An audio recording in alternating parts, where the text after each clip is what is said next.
Hello muri Zimbabwe, salibonani ibizo lami nguDJ Spark Zimbabwe. Tiri pachivhitivhiti chatinobata nyaya dzakasiyana-siyana dzinochitika mativi mana ose enyika yeZimbabwe. Muzuva ranhasi ndina baba vandinawo vada kuti tinzwewo nyaya yawo nezvavakasangana nazvo mukati muupenyu. Saka chekutanga obviously tsika yedu paZimu Reality ITV kutanga takurukotedza guest wedu muchirongwa tichikuti makadi zvino baba. Aiwa, tinotenda baba. Aiwa, isi tinofara muri uri seupenyu. Aiwa, upenyu uri nani? Aiwa, tinotenda. Tikati muri Zimbabwe ngade kuziva kuti munoitwani. Inini ndinoitawo smart chakumaira ndichibva kuUniversity of Zimbabwe Farm. Alright. Hongo. Alright. Muri Zimbabwe ngade kuziva kuti ndape matambudziko amakasangana nawo. Inini matambudziko andakasangana nawo anga ari matambudziko emhuri. Mudzimai wangu anga asingarare kumba uko achiti Mazamu ari kudzimba. Tikambofamba paapo neapo tichitsvagawo vabatsiri vakasiyana-siyana. Tsamara kusvika taenda kuParenyato kuti vanotestiwa kensa, but hapana chakabuda, hanzi kensa havana. Zvikatinetsa kuti kuchii. Tsamara kusvika tanzwawo paredhiyo pachishedzwa post-pulmonarity tikati regai timboedzawo kumbosvika kupi ikoko. Zvechokwadi patakasvika kwapost-pulmonarity takabva tabatsirwa. Kubva patabatsirwa kusvika pari zvino aiwa vari kurara, handisi kunzwawo kuti vane dambudziko rakafanana iroro. Asi dambudziko ranga nenguva yakareba sei vainaro vasati vazokwanisa kutanga kubatsirwa? Zvekuma 3 years vainaro. Vaiti Mazamu ari kuita sei? Mazamu ari kuyamwa achirwadza achipisa zvizvi. Saka taitadza kunzwisisa kuti chaiva chiri chii. Takambofungidzira kuti kensa, vakaenda kuPari, vakabviswa kuPari kuenda kuGomo. Vakanzi kensa havana. Tikaenda uko vabatsiri vakasiyana-siyana tichiuti pamwe zvichave neshanduko, but hapana. Asi hapana here zvavaionawo pamazamu acho zvaidza kuti pane something zviri kuitika? Pakurara vairota sevari kuyamwa nezvimwe zvinhu vachiti ndo kurara kwandiri kuita, ndiri kurota zvekuti ndiri kuyamwa Mazamu, nekuona vamwe vanhu vachiuya vachindibata vachiita sevari kukama Mazamu yangu aya. Ndo zvavaiona kunyanya strike. Zuva nezuva pese pavarara kuseni vachimuka vanga tori dambudziko hombe kwazvo zvekuti havana chavaikwanisa kubata kana pakushanda chaipo. Alright. Asi aizvimba? Yes, aizvimba kunyatso kuno. Ndo kwaizvimba zvekuti kuchiita tumapundu tumwe tusinganzwisisike. Alright. Ko imimi mune vana here imimi namama? Namama tine vana 4. Zvakazotanga kuitika mato nevana venyu kudhara? Zvakatanga kuitika tine vana 3 tisati taita wechifuwo. Ndofunga pane 3 years apa ndatanga dambudziko iroro rakatanga kamwana kedu kokupedzisira kachiri kuyamwa.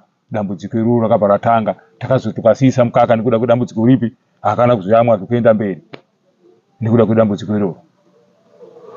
Right. Saka pakaipa zvakaoma.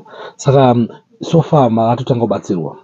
Takatanga kubatsirwa panapa. Kubva musi watatanga kubatsirwa pano papost-pulmonarity tichipowo pano kunosvika kumba vakanorara zvakanaka. Hapana dambudziko. Ndichivabvunza aweni tikuma kunzwa sei, vakuti inini hapana chandakunzwa, zvese zvaiitika zvezvi hazvisasiri kuitika pamuchosi. Kusvikawo pari zvino so hapana dambudziko riripo randiri kuona kubva vabatsirwa pano. Tine shure yekuti aiwa zviri kufamba zvakanaka. Alright.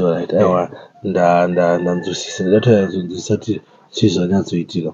Alright. Saka asi imimi dambudziko iri rane nguva yareba sei mabatsirwa so far?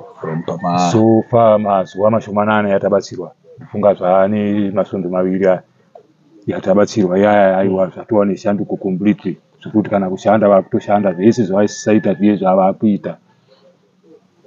Alright.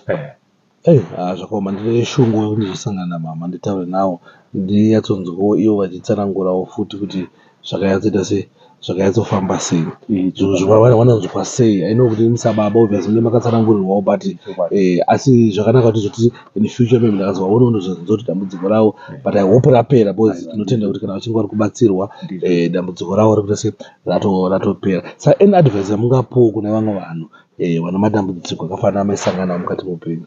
Ndinoti vasadye manonoko, ngavasvike kuno kwapost-pulmonarity vanobatsirwa zviro kwazvo semabatsiriro atakaita isu tichiwanawo shanduko. Ndo zvandinoshuvira kumhuri yeZimbabwe kuti vese vane matambudziko ngavasvike kuno matambudziko anoreruka sekureruka kwaita angu sinatarisiwe kuti pachine dambudziko kumadzimai vangu. Kana varivo vegani vachizozvipupurira ivo vachapupurawo sekutaura kwandiri kuita. Right, ewa ndakutendai mudhara nenguva yenyu namatipa kunge tichikurukura tiri pamwe chete tichiudzawo mhuri yeZimbabwe, because the reason why tichiita maprograms akadai ndeyekuti kune vamwewo vanenge vaine matambudziko vainenge vainawo vanenge vasingazivi kuti tomafambisa sei, tozviita sei. Saka kana pachinge paine vanhu vanosunungukawo kuuyawo kwatiri vachitaurawo matambudziko akasangana nawo nemabatsirwo akaitawo, zvinomotivheta nekusimbisawo vamwe kuti Mwari variko, zvinhu zvinofamba, zvinhu zvinochinja. Ukasangana nemunhu jeche anokwanisa kukubatsira, zvinhu zvako zvoita zvinofamba zvakanaka. Ndakutendai baba nenguva yenyu, Mwari vakuitira zvakanaka.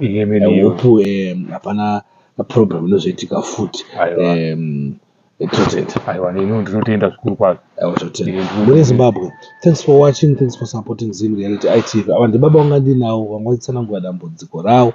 Kana paine vazongotaka kuonawo vhidhiyo rapakati, dambudziko ranga riripo ndoti mudzimai wavo ainzwa mazamu avo achirwadza, achipisa, nyatso dzichirwadza, sekuti pane kunenge paine chimwe chinhu chiri kuvayamwa chavasingazive, asi vakutaura kuti izvozvizvi vakabatsirwa zvaraiti. Saka kana pachinge painewo vamwewo kuti muupenyu tosangana zvakasiyana siyana, kana pachinge paine vane dambudzikowo vakasununguka kubatawo kana kuenda kuApostle Monalita, vakutata vakawanzwa pabhozhongora segment. Saka zviraitika uchingone dambudziko rawinaro, zviraiti kuteerawo maprograms akaita sana bhozhongora segment, unowanawo rubatsiro, unowanawo zvinoita kuti dambudziko rako risarambe, because unofunga kuti maybe hakuna kuona vari kubatsira variko. Saka thanks for watching. Kana paine vanoda kuzobata Apostle Monalita, ine apo namba dzaApostle Monalita ndinadzo, ndo dziri pascreen idzo, munongowabata ipapo. Thanks for watching, thanks for supporting Zim Reality ITV.